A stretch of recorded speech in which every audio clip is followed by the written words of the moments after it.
Welcome back to another video, everybody, of One of One Automotive. Everybody has a unique story about what got them into cars and what sets their car apart from the rest. Today, I'm standing here with my friend Dan's beautiful Mark 1 AW11 Toyota MR2, and we're going to be talking about what makes Dan's story one of one. So I'm usually really big on making videos on crazy custom cars. Interesting enough, this car's about 99% stock, but I love to shine the light on an absolute time capsule such as this and show you what makes it so special. So this is the Toyota MR2. The Toyota MR2 was produced from 1985 all the way over to 1989. MR2 stands for Midship Runabout Two-Seater or Mid-Engine Rear-Wheel Drive Two-Seater. This is the legendary 1.6 four-cylinder 4AGE engine, which came out of the Toyota AE86, which we just made a video on. This engine produces 112 horsepower and 100 pound-feet of torque. This car weighs in at about 2,200 pounds with a 0 to 60 in 8.1 seconds, a top speed of 124 miles per hour, and achieves the quarter mile in 16.2 seconds.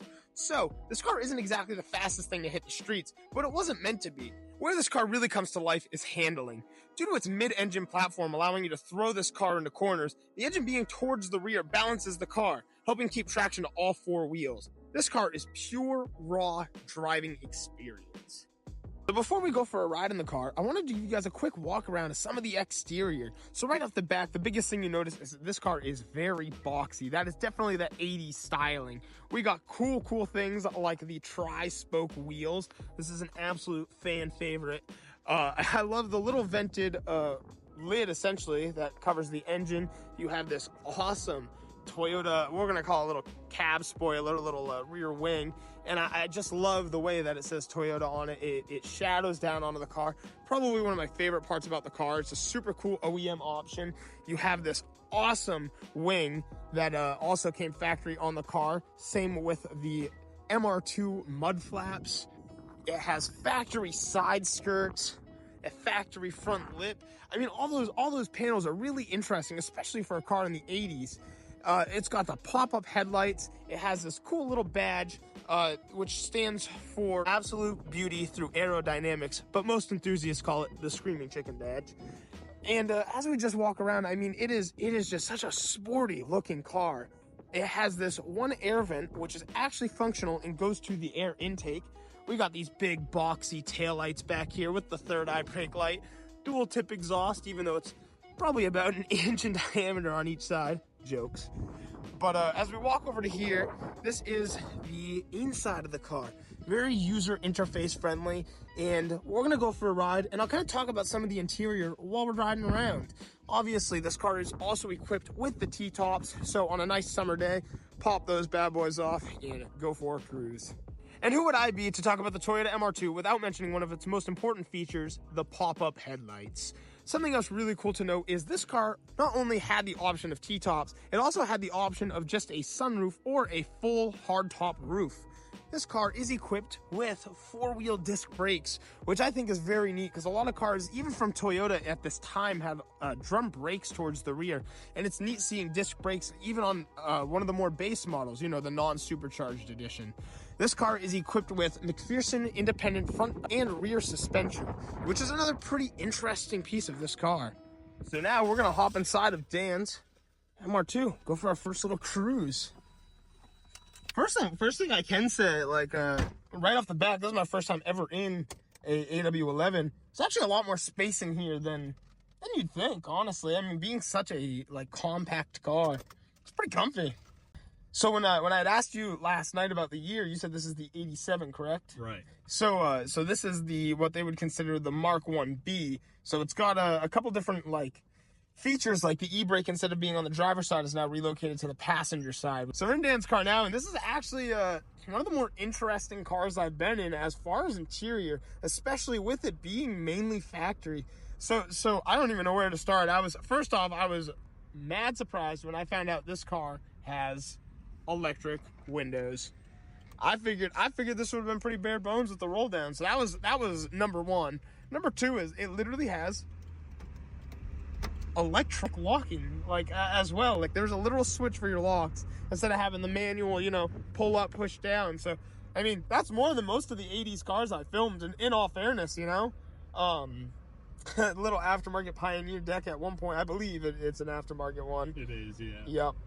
We got right here, this is another interesting piece. This is the economy button. Basically, you just press that and just, helps out with your fuel economy when driving. You notice a little bit of a power decrease for obvious reasons. All this interior is actually blue, and the blue works really well with the yellow. It's actually pretty interesting to see the color combination that fits so well together. Looking up out of these T-tops, absolutely beautiful. They're super, super clear, clean as can be, honestly. I looked up and I was like, oh, did we take mine off? But we got Dan cruising around right now. We got this little center console. I'll touch up on that in a little bit.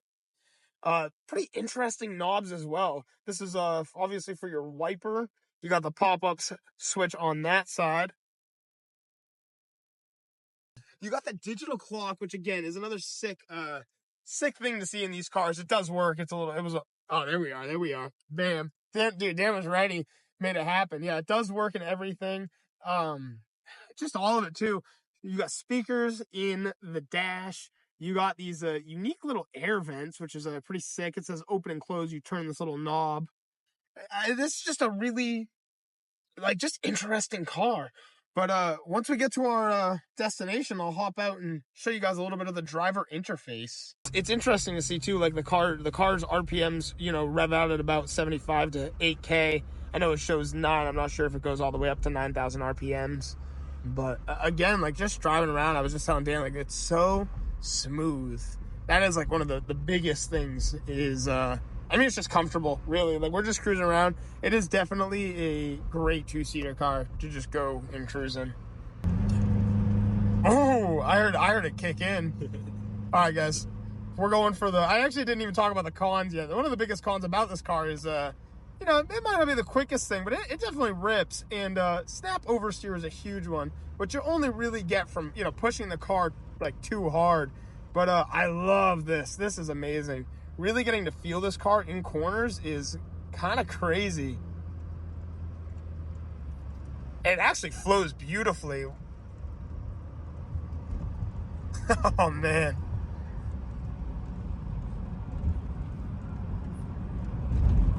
Wow, it was actually, honestly, I'm super happy I got to get, a taste of how the MR2 feels in some corners, man. That was actually really sick.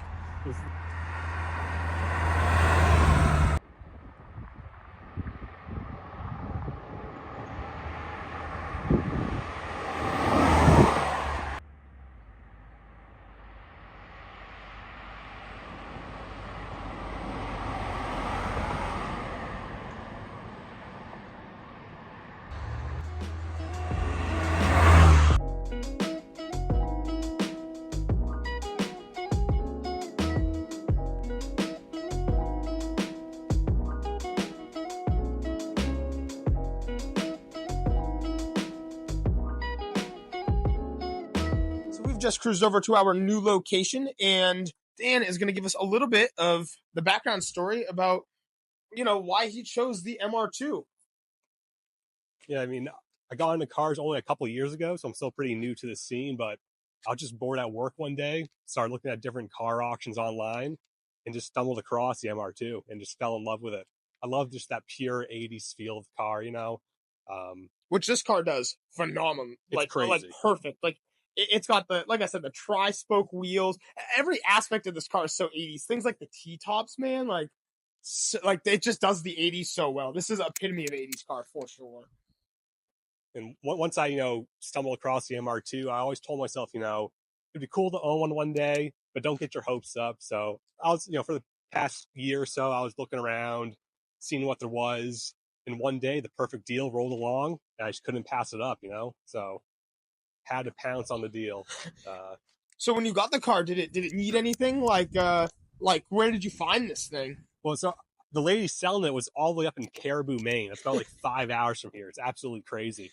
And fortunately, I was able to drive it home the day I bought it.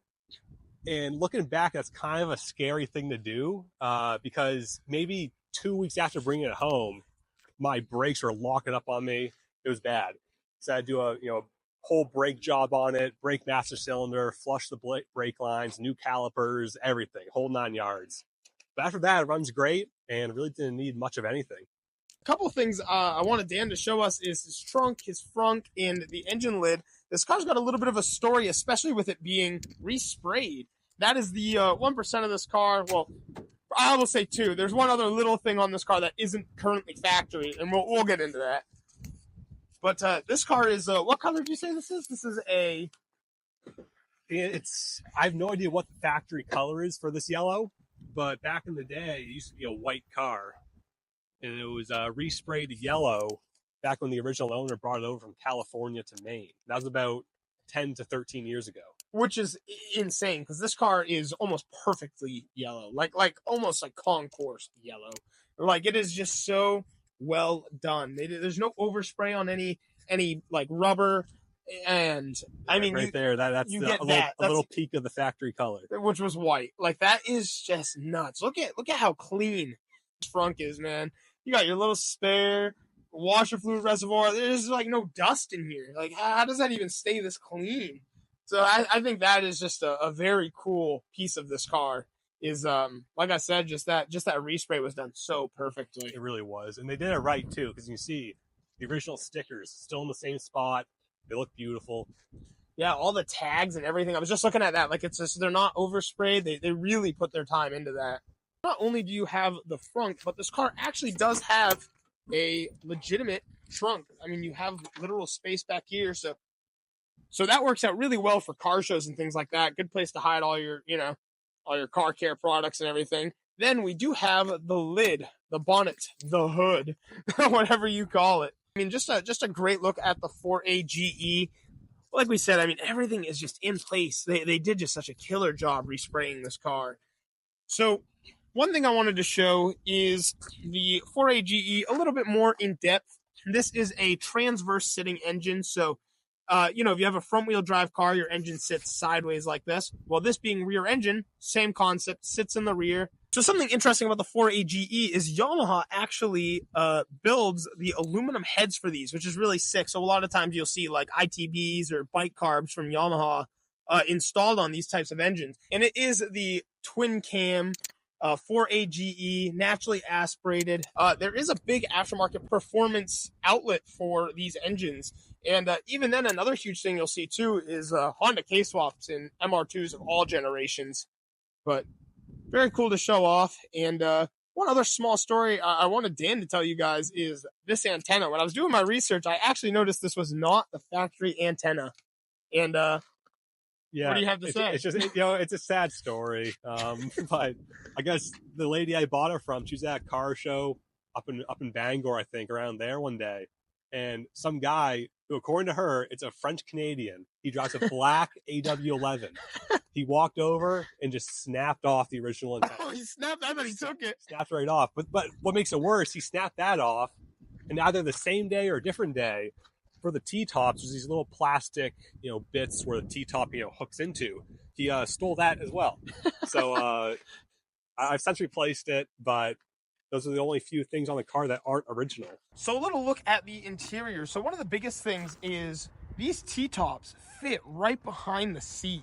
And something really interesting is, like, this is a literal couch. Like, this is so soft, so comfortable. I love, like, that blue and yellow interior. Look at all the door jambs. Perfectly sprayed yellow as well. Now, if we hop in here, I noticed things like this car has electric adjusting mirrors, which is just cool, man. The whole dashboard, the gauge interfaces are all really sick. I love the red triangle right here. It just gives it a sportier approach. You got the little... It's like so fitting for the car. I'm definitely like just wowed by the gauge cluster. All the design is very sick. The faceplate's got a cool design. It's got a speedometer that goes all the way up to 150 miles per hour. You got your coolant gauge, oil pressure gauge, which is actually pretty neat to have in this car as well. But very, like I said, very comfortable to sit in. I'm not sure. Look at that. You got window lock. You can adjust both windows from here, door lock. I mean, for a very, like, bare bones car of the 80s, it's cool seeing all these actual factory options that kind of like make the car a lot cooler. Even the same, like the seat material being in the door panels is very cool. But yeah, it has just been a lot of fun riding around in this today, and man, this is a very, very cool car. One of the most important things I should have noted too about the interior is this car obviously is the automatic with, is that overdrive on the side there? Very interesting. And this car also was offered in the option of a manual, which obviously most car enthusiasts that are looking for the sportier car would go with the manual option. But the automatic makes this, like I said, a perfect car for cruising. So as we walk around the car, something to know is there is two generations of the Mark 1, essentially. I think it's like the first few years, there was the Mark 1A, and then the last few years, it was the Mark 1B. Mark 1A was a little bit more basic. It actually came with the option of a wing on the back, as the Mark 1B, it was standard that these cars came with a wing, and thankfully they made that decision because they need it. With the Mark 1B, you were more likely to get the side skirts and things like the front lip, especially paint matched if your Mark 1A had the possibility of having those. Most of the time they would come in black. The Mark 1B actually came with bigger brakes in the rear, and actually they made a couple suspension tweaks. So I believe between Mark 1A and Mark 1Bs, you aren't able to swap the factory suspension components around. Most of the time you just go with aftermarket suspension anyway when it comes to things like that. I've read up that some of the Mark 1As and Mark 1Bs will actually have a little bit different bumper sometimes. The Mark 1Bs have a different set of taillights as well. And with the Mark 1B, if you had a standard transmission, you were less likely to have the typical issue that the Mark 1As would have, where your transmission pops out of fifth gear.